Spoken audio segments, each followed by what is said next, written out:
오늘 우리에게 주시는 하나님의 말씀은 마가복음 6장입니다.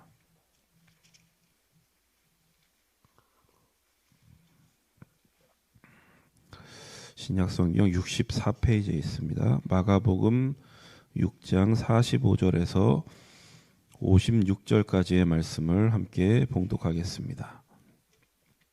예수께서 즉시 제자들을 재촉하사 자기가 무리를 보내는 동안에 배 타고 앞서 건너편 벳세다로 가게 하시고 무리를 작별하신 후에 기도하러 산으로 가시니라.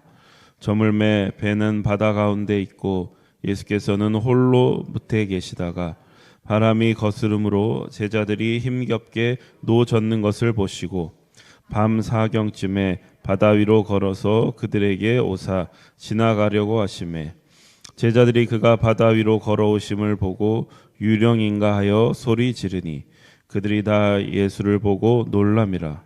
이에 예수께서 곧 그들에게 말씀하여 이르시되 안심하라 내니 두려워하지 말라 하시고 배에 올라 그들에게 가시니 바람이 그치는지라. 제자들이 마음에 심히 놀라니 이는 그들이 그 떡 떼시던 일을 깨닫지 못하고 도리어 그 마음이 둔하여 졌음이로라.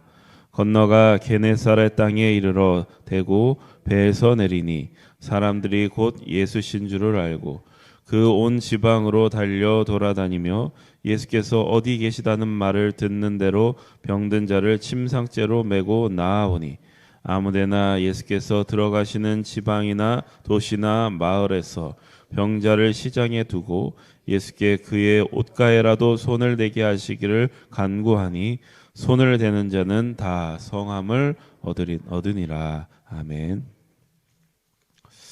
오늘 본문의 말씀은 예수님께서 물 위를 걸으시고 바람을 잔잔하게 하신 이야기입니다.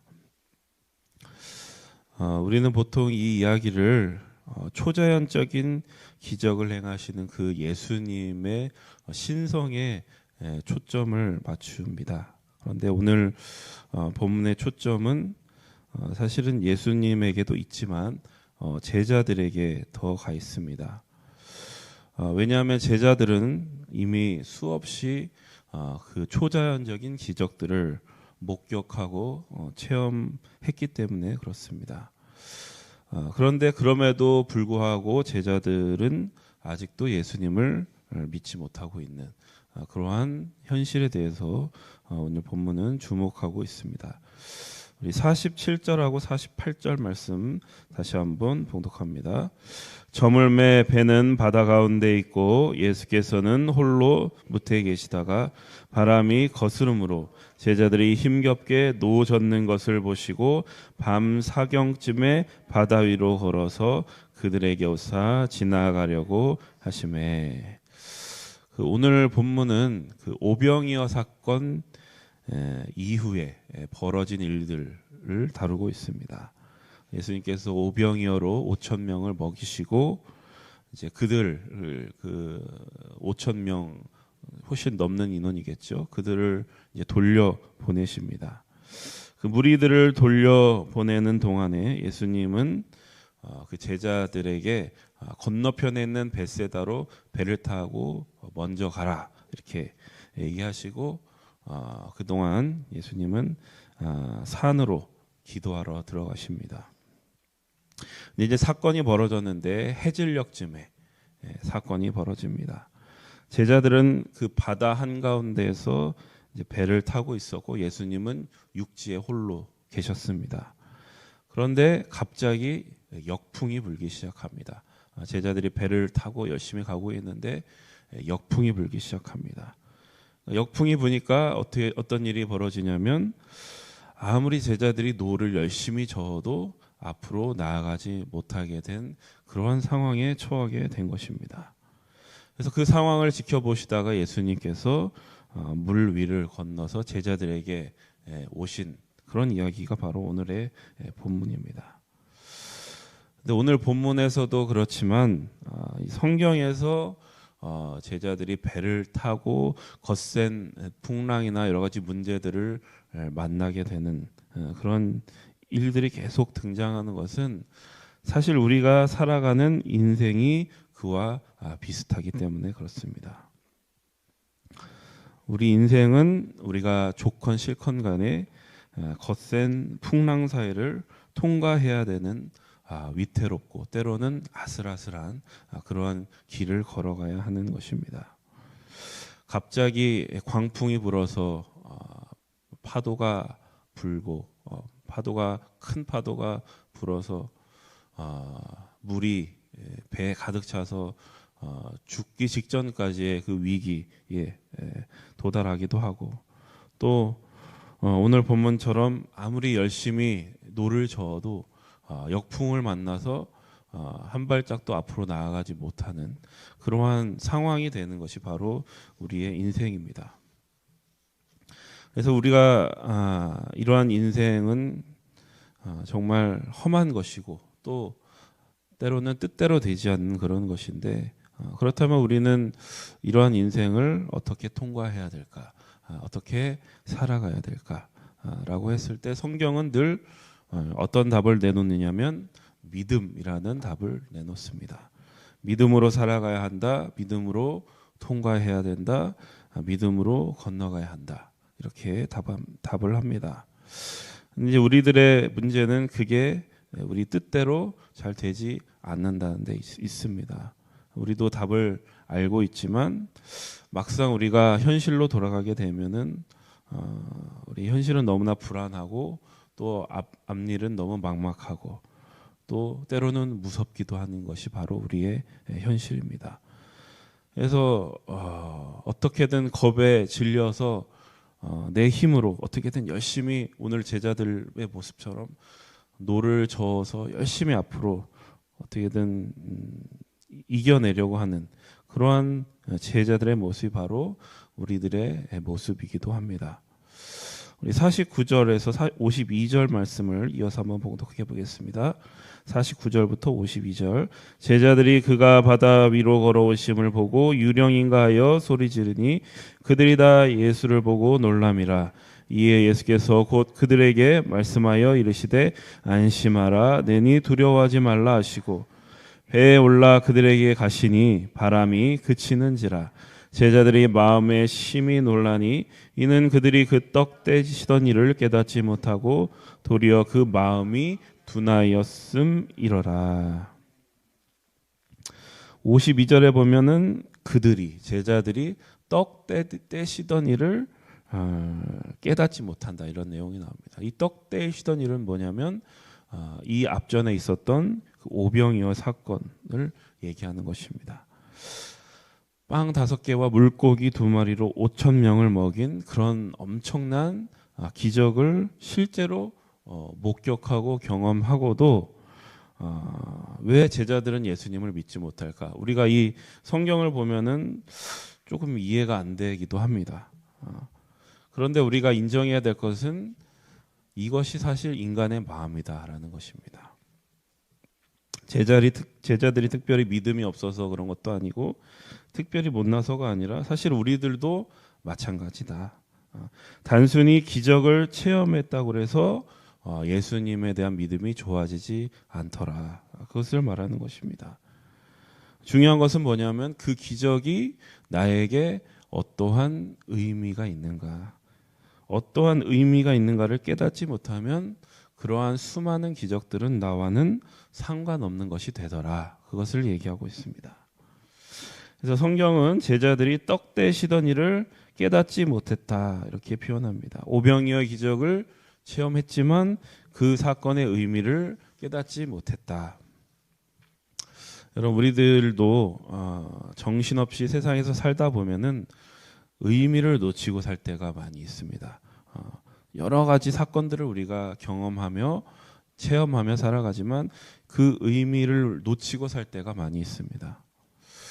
그런데 우리가 생각해 보면 우리가 이렇게 존재한다는 것 자체가 얼마나 의미심장한 일인지, 얼마나 기적 같은 일인지 우리가 가끔 이렇게 놀랄 때가 있습니다. 저는 생명이라는 게 사실은 당연한 게 아니라, 저는 생명이라는 게 자연적인 게 아니라 굉장히 초자연적인 기적이고 굉장히 큰 신비라고 생각합니다. 제가 이제 선우를 키우면서 그런 걸 굉장히 많이 느낍니다. 제 와이프랑 가끔 그런 얘기를 하는데 너무 신기한 거예요. 살면서 이런 경험을 할 수 있을까 싶을 정도로 이런 생명체가 지금 있다라는 그 사실, 없었다가 갑자기 딱 생겼다는 그 사실을 그 사실이 깨달아지면은 굉장히 그 놀라운 신비로운 그런 마음이 듭니다. 그런데 우리는 대부분 그러한 어떤 일상적인 기적과 같은 일에 대해서는 마음이 둔한 채로 너무나 무감각하게 살아갈 때가 많다라는 겁니다. 이제 많은 사람들이 믿음으로 살아가는 것을 어떤 비장한 결단을 해야 된다라는 것으로 생각하는 것 같습니다. 그런데 믿음은 안 믿어져도 어떻게든 믿어보려고 하는 게 아니라 또 특별한 기적을 체험해야지 생기는 것도 아니라 우리의 둔한 마음을 깨워서 우리가 이미 그러한 신비와 기적 가운데 있다라는 것을 날마다 느끼면서 살아가는 것에서 시작한다라는 사실을 깨닫게 됩니다. 우리의 둔하고 굳어진 마음을 깨우고 또 부드럽게 해서 우리가 살고 있는 삶이 사실은 우리가 살고 있는 일상이 이미 믿음이 아니고는 그것을 표현할 수 없는 그런 신비 속에 있다라는 사실을 우리가 깨닫게 될 때 하나님을 믿는 삶으로 우리는 사실은 진입한 거나 다름이 없습니다. 하나님을 믿는다는 것은 우리의 삶이 이미 하나님이 없이는 설명할 수 없는, 믿음이 없이는 설명할 수 없는 그러한 삶 속에 있다라는 것을 발견하는 것부터 출발합니다. 우리가 이러한 믿음을 가질 때 우리는 사나운 폭풍을 만나도 또 오늘 본문처럼 역풍을 만나도 믿음으로 이겨내길 수 있다. 그것을 오늘 성경은 우리에게 가르치고 있습니다. 왜냐하면 우리의 삶이 이미 초자연적인 그러한 질서와 신비 속에 있다는 것을 알기 때문입니다. 그래서 예수님을 따른다는 것, 제자의 길을 간다라고 하는 것은 특별한 사람만 할 수 있는 게 아니라 또 특별한 일을 하는 게 아니라 사실은 보통 사람들이 그 보통의 삶 가운데 내 삶이 당연한 게 아니라 내 삶이 사실은 자연적인 게 아니라 굉장히 초자연적인 그러한 신성으로 가득 차 있다라는 것을 깨달아가는 길입니다. 여러분, 우리가 지금 보고 경험하는 것이 다가 아니라는 사실을 우리가 날마다 명심해야 됩니다.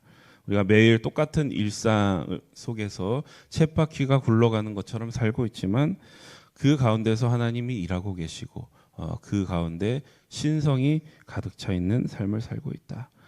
하나님의 섭리와 통치하심이 특별한 사건 가운데만 있는 게 아니라 우리의 날마다의 일상 가운데서 이미 나를 둘러싸고 있음을 신뢰하며 살아가는 게 바로 제자의 길이라는 것을 오늘 본문은 우리에게 가르치고 있습니다.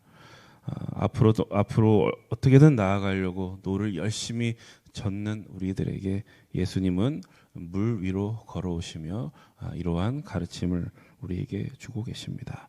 여러분, 이 말씀을 기억하셔서 오늘 하루도 그런 믿음의 길을 걸어가시는 여러분들이 되시기를 축복합니다.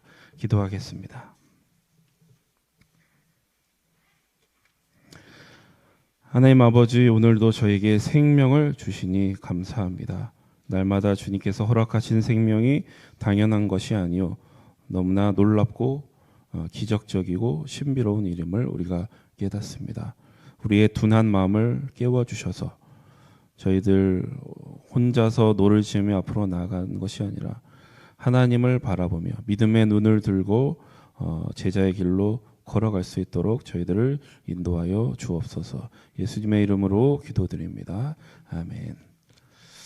함께 합심해서 기도하겠습니다. 성령의 능력으로 하나님 나라를 증언하고 살아내게 하소서. 하나님의 말씀이 기준이 되게 하소서. 질병, 전쟁, 자연재해, 가난, 억압으로 고통당하는 사람들을 치유하여 주소서. 거룩한 습관을 형성하여 균형 있는 성장을 이루게 하소서. 다음 세대에게 하나님 나라 복음을 전수하게 하소서. 창조 질서 회복을 위해 힘쓰게 하소서. 이 기도 제목 가지고 기도하시겠습니다. 하나님